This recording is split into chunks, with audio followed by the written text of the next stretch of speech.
것입니다. 그러면 어떠한 기다림이 있었을까요? 그가 이스라엘 민족들은 하나님을 알고 하나님을 믿었지만 결국 그들의 만족과 이익을 위해서 또 다른 우상을 세우기 시작합니다. 그러면서 하나님의 곁을 떠났죠. 하나님은 진노하셨고 그들을 심판하셨습니다. 그 결과는 무엇이에요? 그 심판할 때만 하나님께 돌아오는 결과를 가져다 줬죠. 그래서 하나님은 결정하셔야 했습니다. 무엇을? 누구들이 원하는 대로 인간의 모습으로 이 땅에 오겠다. 그래서 선지자를 통해 말씀하십니다.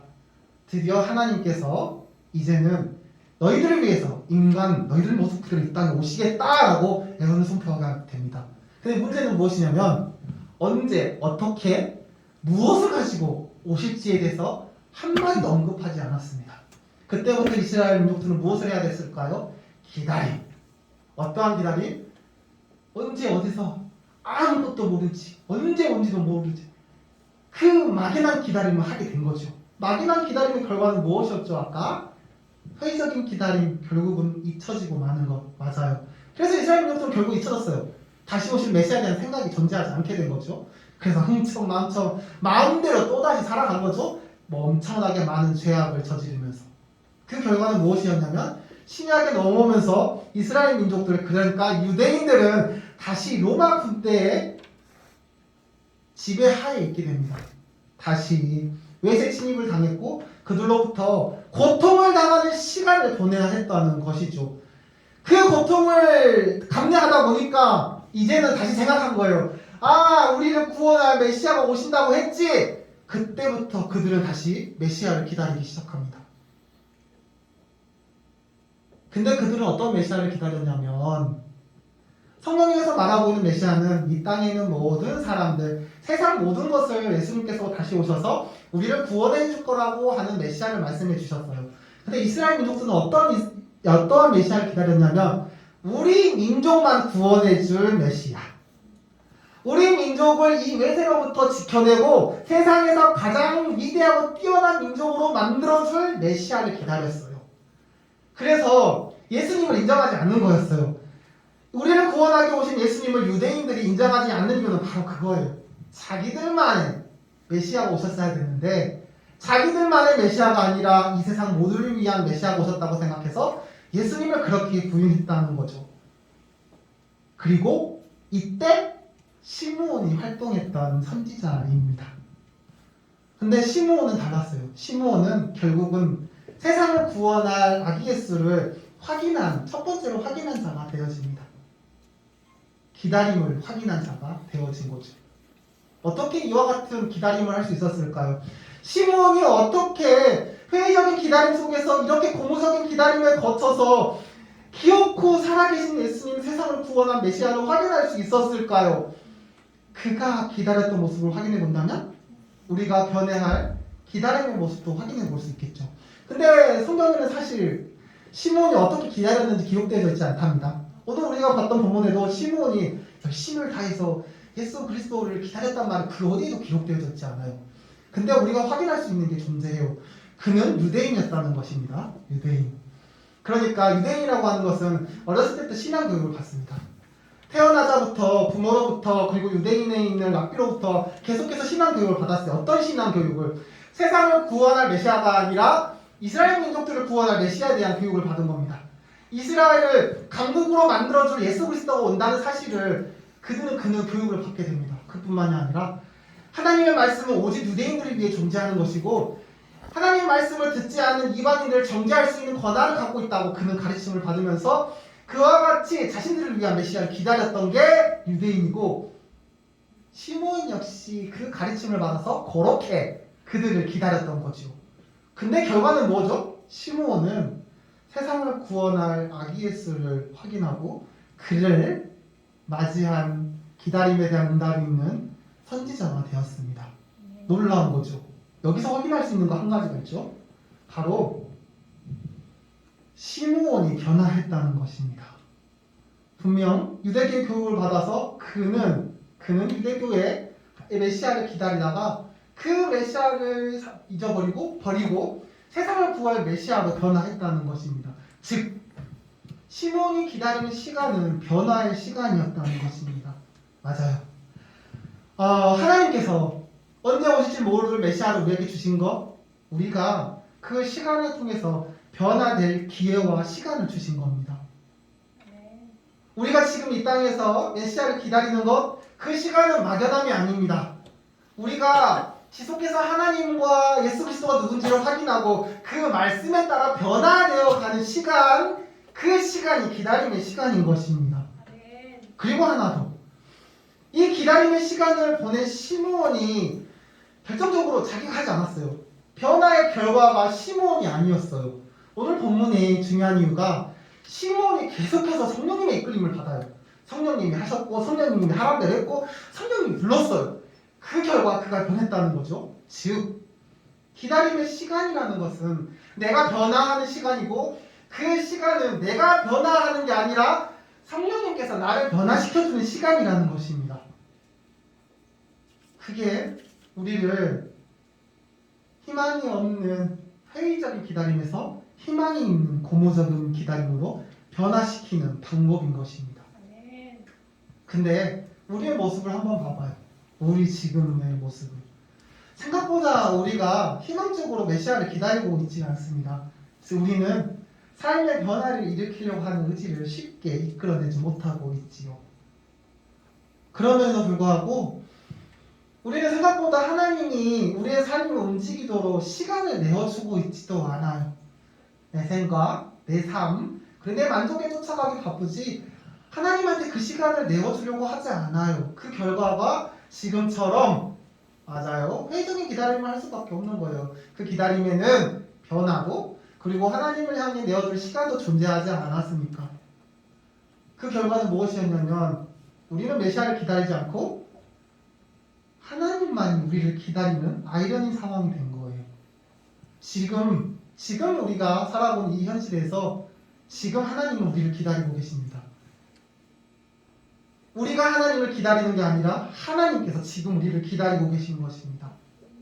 하나님의 때, 하나님의 방법으로 오신 메시아는 그 때를 위해서 존재하시는 것이고 우리가 비로소 하나님의 기다림을 넘어 우리의 기다림이 시작될 때 우리는 그 기다림을 회의적인 게 아니라 고무적인 기다림을 변화시키고 비로소 우리는 살아계신 예수 그리스도를 만날 수 있게 되는 것입니다.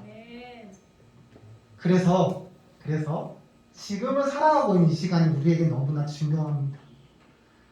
아직 메시아가 오지 않아서 되게 회의적이고 언제 오실지 몰라서 답답할 수도 있어요. 근데 그 시간이 우리에게 주어진 거는 말씀을 확인하고 매 순간 변화의 삶을 살도록 우리를 이끌어가고 있는 시간이고 우리가 그 시간 가운데 하나님에게 성령님에게 시간을 내어주기 시작할 때 그 가운데 하나님께서는 우리의 삶을 움직이기 시작하고 살아계신 하나님을 만나는 데 있어서 희망과 용기를 가지고 살아갈 수 있도록 한답니다. 우리는 대림절을 맞이했습니다. 언제까지 하나님을 기다리게만 할 거예요? 이제는 여러분들이 기다려봐야 할 때가 아닐까요?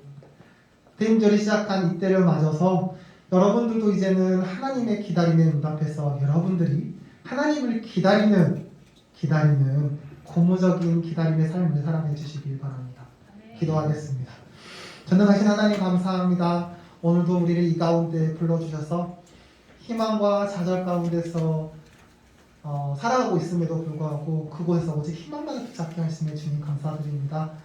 우리가 고난과 여건 가운데 있을지라도 하나님께서 우리를 다시 고무적인 기다림 가운데 이끌어 주실 것을 믿습니다. 그래서 오늘 이렇게 예배 시간에 나와서 시간을 내어드렸고 오늘 이 자리에 나와서 변화를 시도하기 이 자리에 나왔습니다.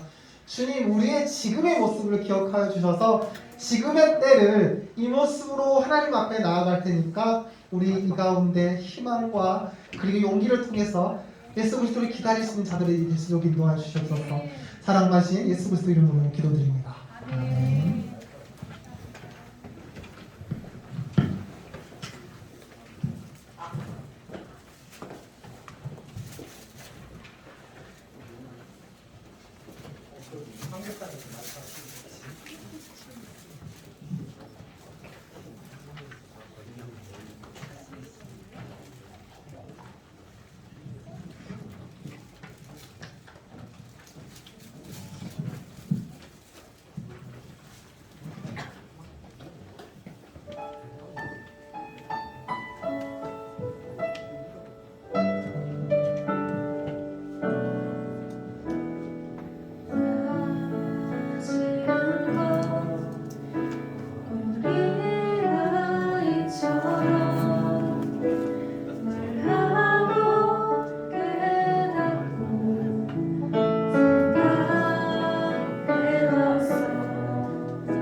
아멘.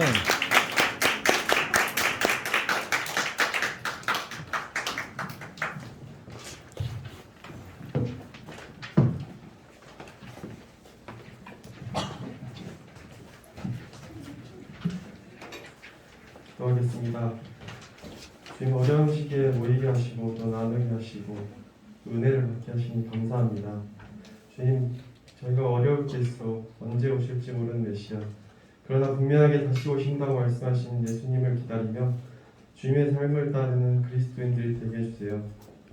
특별히 예물을 드리는 시간입니다. 구별하여 드린 예물과 또 드리는 마음을 축복해 주시고 또 주님께 드리지 않는 물질 또한 주님의 뜻에 합당하게 먹고 마시며 즐길 수 있도록 하여주시옵소서. 이후 있을 반모임에서도 선생님과 아이들이 친밀한 교제가 있기를 바라며 예수님의 이름으로 기도드립니다.